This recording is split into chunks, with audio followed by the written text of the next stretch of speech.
man, I'm coaching the guy for a title fight. You are? Brady Huang is fighting in Pittsburgh for the title out there. And Is this MMA? The MMA. He socked me in the fucking lip. I told him, go hard. I was like, because his training partners that day, there wasn't enough guy, there wasn't a guy there who was really good at defending from the bottom. And in this fight, more than likely, he's going to have to ground and pound a guy. So I was like, all right, well, fucking ground and pound me. Don't knock my fucking teeth out, I said to him. Well, he didn't knock my teeth out, but gave my fucking lip a nice bust. And then, because of the culture, right, I had to go do a fucking podcast right after. Camera ready, got to be pretty. I'm like putting a fucking tissue on my lip, and he's like, "Oh, you need a tissue?" I'm like, "Oh, you son of a bitch!" In any other fucking situation, I would have smashed him. But God bless his heart. All right, so let's go through it, Mayhem. So the last time we saw you, I think, was at a Sirius XM studio. No, you were last time you were on the show. Last time I saw Ellis, I was in his driveway doing burnouts. He's talking about with them. Yeah, the last time listeners would have heard from you was on Sirius XM. You were in the last studio. Yeah. Mm-hmm. I believe so. Yep. Yeah. So how you been? Great. Wait a minute. What the fuck? He just skipped over a lot. Michael, for once, I think I'm going to say shut up, and I'm going to do this. Yeah. All right. So you went to prison. Yeah. A bunch of times. Yeah. There was a lot of bad stuff that happened. Yeah. There was the jail, prison. Yeah. I did a few skit bids. Yeah, and then turned around. But they put me over there in Chino. Let's go back a little bit further. So we were hanging out all the time.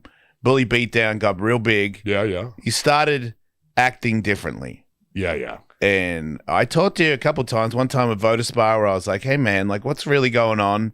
And what I got back from you, you probably don't remember, but to me, it wasn't right. Like, I was like, I don't think you hear what I'm saying to you. And you're like, no, bro, trust me, it's all good. I'm this and I'm that. And I'm like, okay. It didn't seem good. And then I think it was an Ellis Mania where you came and you had my motocross helmet on and you were like, I'm used to you being crazy, but you were scaring some other people. Cranked me up to the next level. Look, Hollywood doc, right? Not even Hollywood, Orange County, right?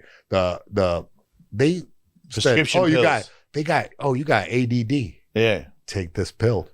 And then suddenly my brain is on fucking fire. Yeah. And I'm like, whoa, let's go crazy. Like all my ideas, now I'm trying to do every idea, and nonstop. And, the beginning of that, everybody liked me. It was cool. I was talking joke after joke after joke. Everything that I like to do got turned up to 11. Suddenly, like the drink? No. I love to drink. I love to drink. Your ego got turned up to 11 as well. Everything. Everything. We think we're cool, dude. But at one point I was like, hey, man, like, we're cool, but we're also human. And you were like, I'm pretty sure I'm not. And I'm like, I'm like, that's scary, dude, because you need to still be human. I was not here for a while. You weren't. I was not.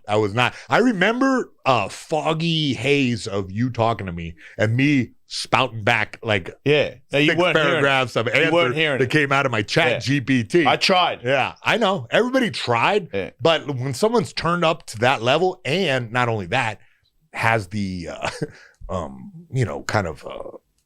je ne sais quoi, where there's like a lot of people around supporting that. Yeah, they don't even care that you're crazy. They like that you're fake crazy. Friends. Yeah. Fake friends. The posse. The posse. Yeah. So, it's the classic Hollywood trope of got a whole crew around you. Support. Yeah. Oh, what? Oh, do you need your medication? Oh, don't worry. We're going to get Mayhem. We're going to get your medication. Let's take you to the doctor. He'll write the script.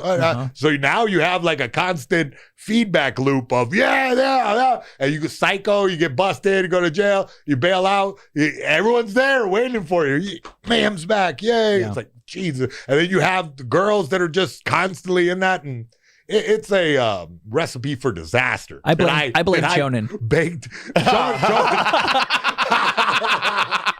Rio Chosen, the most disciplined. He really was a bad guy, right? He had nothing but ill will towards Mayhem, for sure. Oh, man. Yeah, I can see the evil in that man's eyes when he came in. Hollywood hanger on Rio Chosen. That's a guy that like I haven't seen for a fucking decade, and if I saw him right now, I'm like, what can I do? You're the greatest thing. I'm tempted to. He mentioned you last time we talked. You said, "Oh, why, Eris?" Because I said I do a podcast. I was like, yeah, I do a podcast podcast. Oh, Eris? I'm like, no. And Ellis is good though. Yeah. He was fucking. We're friends, man. Like that was a real thing. Like that was an era back then. Yeah, that was fun. I loved everything he said. I was like, here we go. Whatever it is, it's like, yes, I will live by that. It was wise because it was like, bro, you never heard the classic maybe boring speech? Yeah. Okay. All right. I'll just leave that for Patreon or something. I don't know. Oh man. So okay. So you go to jail and prison a lot. Yeah. But when you came out, the time where I was like, because you did some stuff where I was like, dude, I'm not gonna associate with you if you're gonna do stuff like that. And if you're not going to be apologetic about it, that's a big red flag for me. But you came back out and you were sober and you were on the right path. And I said to you, you keep going this way, I'm going to stick by you because people deserve second chances, third as well. God knows I have been given a lot of chances. So how can I be a guy that doesn't give other people chances? Yeah. But then you smoked weed. Yeah, but something happened that doesn't happen to normal people. Where I was like, okay, you're scaring me, like, and I ain't scared, and especially you. I know you, but I was like, whoa, dude, and it was scary enough for me to not say, hey, you're scaring me, because I was like, something's up, and then you went off and did some weird shit again. And the last time I saw you, you came to my house, and I went out on the balcony. I was like, no, get out of here. Like, we're done, dude.